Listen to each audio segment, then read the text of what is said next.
Maraming fans at analysts ang madalas na minamaliit si Rudy Gobert, pero alam nyo ba mga idol na siya ay isa sa pinakamahusay na depensibong manlalaro sa kasaysayan ng NBA? Si Rudy Gobert ay 4 na beses nang nanalo ng Defensive Player of the Year award. Sa buong kasaysayan ng liga, 3 pa lamang ang nakakagawa nito, sina Dikembe Mutombo, Ben Wallace at Rudy Gobert. Hindi man siya kilala bilang isang dominanteng scorer o madalas pa ngang napupuna dahil sa kanyang limitadong opensa, shooting at mga free throws na madalas sumasablay. Ibang usapan na mga idol kapag depensa na ang pinag-uusapan. Sa loob ng pintura o paint area, isa siya sa pinaka nakakatakot na bantay sa buong NBA. Nakita na natin kung paano niya napahirapan at nalimitahan ang 3-time MVP na si Nikola Jokic. Gayon din ang marami pang elite big men sa liga dahil sa kanyang haba, timing at defensive IQ. Kayang-kaya niyang baguhin ang takbo ng laro kahit hindi siya nangunguna sa pag-score. Kaya sa video natin ngayon mga idol, balikan natin ang kwentong basketball ng 4-time Defensive Player of the Year at 3-time NBA All-Star na si Rudy Gobert, mula sa kanyang simpleng simula hanggang sa pagiging isa sa pinakamahusay na depensibong sentro sa kasaysayan ng NBA. Kaya tara mga idol, diretso na tayo. Si Rudy Gobert ay pinanganak sa bansang France, ang parehong bansang pinagmulan ng isa pang NBA superstar na si Victor Wembanyama. Bago pa man siya makilala sa pinakamalaking basketball league sa mundo mga idol, unang nagpakitang gila si Gobert sa French Pro League. Doon unti-unti niyang ipinakita ang kanyang potensyal bilang isang elite rim protector. Bagamat limitado pa noon ang kanyang opensa, kitang-kita na ang kanyang kakayahang mag-block ng tira, mag-rebound at baguhin ang mga atake ng kalaban sa loob ng pintura. Habang tumatagal, lalo pang umangat ang kanyang laro dahil sa kanyang haba, athleticism at natural na instinct sa depensa.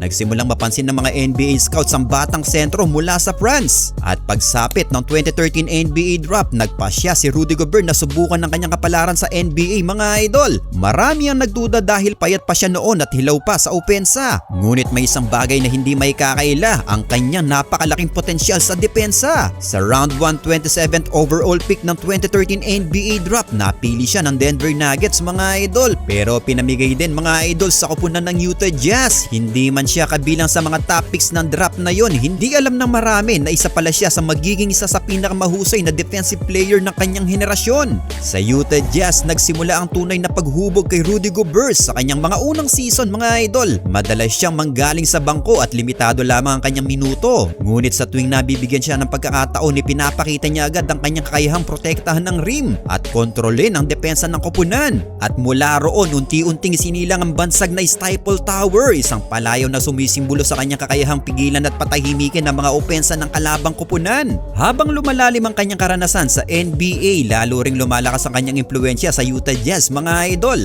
Dahil pagsapit ng 2014-2015 season, nagsimula na siyang makakuha ng mas maraming playing time. Dito nakita ng buong liga na hindi basta ordinaryong center si Rudy Gobert mga idol. Sa bawat laro, parami ng parami ang kanyang rebounds at blocks. Ang mga kalabang gustong umatake sa paint ay napipilitang magdalawang isip dahil alam nilang naghihintay si Gobert sa ilalim ng rim.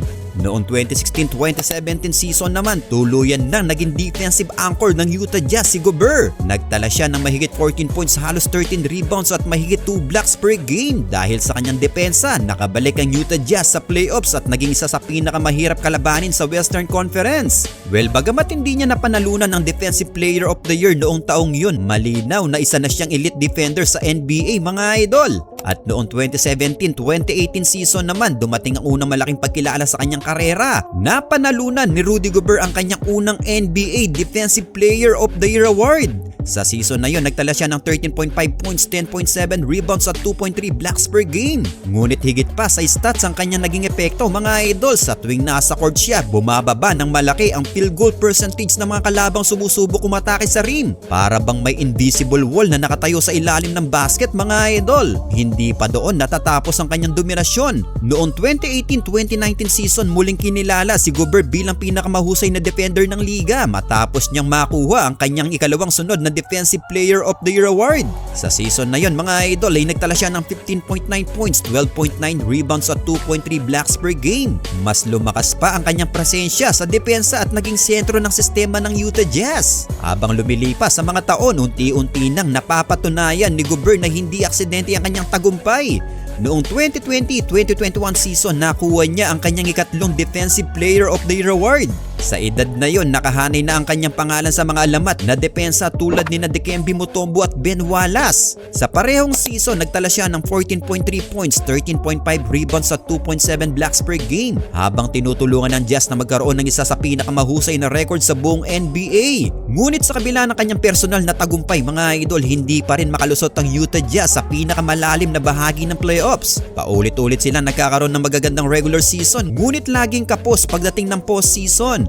Dahil dito, nagsimulang mabuo ang mga usap-usapan tungkol sa hinaharap ni Gobert sa Utah. At sa summer ng 2022, nagulat ang buong NBA. Nagdesisyon ang Utah Jazz, mga idol, na simulan na ang rebuilding process. At ipinadala nila si Rudy Gobert sa Minnesota Timberwolves kapalit ng napakaraming draft picks at mga manlalaro. Isa ito sa pinakamalaking trade package sa modern NBA history. Marami ang nagulat, marami rin na nagsabing sobra ang ibinayad ng Minnesota para kay Gobert. Ngunit para sa Timberwolves, mga idol, alam nilang kailangan nila ng isang elite defender upang matulungan ang batang core na pinamumunuan ni na Anthony Edwards at Karl Anthony Towns. Sa kanyang unang season sa Minnesota, hindi agad naging madali ang lahat. Nagkaroon ng adjustment period. Kinakailangan nilang hanapin ang tamang chemistry sa pagitan ni Gobert at Towns. Marami ring kritiko ang nagsabi na hindi magiging epektibo ang kanilang Twin Tower setup. Ngunit gaya ng maraming beses nang nangyari sa kanyang karera, pinatunayan muli ni Gobert na mali ang kanyang mga kritiko. Pagsapit ng 2023-2024 season, mga idol, muling bumalik ang kanyang pinakamahusay na bersyon. Pinangunahan niya ang isa sa pinakamahusay na depensa sa buong NBA habang tinutulungan ng Minnesota Timberwolves na maging isa sa pinakamalakas na koponan sa Western Conference. At dahil sa kanyang napakalaking kontribusyon sa depensa,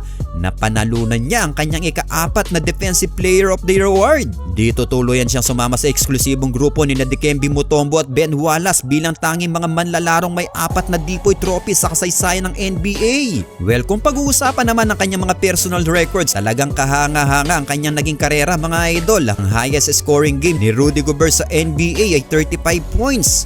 Ang kanyang career high naman sa rebounds ay umabot sa 28 rebounds sa isang laro, patunay kung gaano siya kadominante sa ilalim ng basket. Samantalang ang kanyang career high sa blocks ay 9 blocks sa isang laro, isang performance na nagpapakita kung bakit siya ang kinikilalang isa sa pinakamahusay na rim protector ng kanyang henerasyon. Well, sa kabuuan ng kanyang karera, nakapagtala rin siya ng mahigit 10 rebounds per game average at mahigit 2 blocks per game sa malalaking bahagi ng kanyang prime years. Hindi man siya kilala bilang scorer tulad ni Nikola Jokic, Joel Embiid at Karl Anthony Towns, ngunit may isang bagay na hindi matatawaran kay Rudy Gobert, ang kanyang kakayahan baguhin ang buong depensa ng isang koponan. Sa panahon kasi ngayon, mga idol, kung saan mas pinapahalaga ng 3-point shooting at offensive highlights, madalas nakakaligtaan ng mga fans at analysts kung gaano kahalaga ang isang elite defender. At si Rudy Gobert ay isa sa pinakamagandang halimbawa nito, mga idol. Mula sa isang batang French prospect na pinagdududahan noong draft night, naging 4-time Defensive Player of the Year, 3 beses na naging NBA All-Star, maraming beses na All-NBA selection at isa sa pinakamahusay na defensive centers na nakita sa modern NBA. Maaring hindi siya magkakaroon ng pinakamaraming highlights dunks o pinakaastig na crossover sa liga. Ngunit pagdating sa depensa, rebounding at rim protection, iilan lamang ang kayang pumantay sa kanyang naiambag sa larong basketball, mga idol. At ano pa man ang sabihin ng kanyang mga kritiko, nakaukit na ang pangalan ni Rudy Gobert sa kasaysayan ng NBA bilang isa sa pinakamahusay na depensibong manlalaro sa lahat ng panahon. Well, para sa inyo, mga idol, sa tingin nyo ba ay sapat na ang respeto na natatanggap ni Rudy Gobert mula sa mga NBA fans o analysts? O isa pa rin siya sa pinaka-underrated na all-star sa modern NBA? Well, i-comment nyo na yan, mga idol, sa ating comment section sa baba.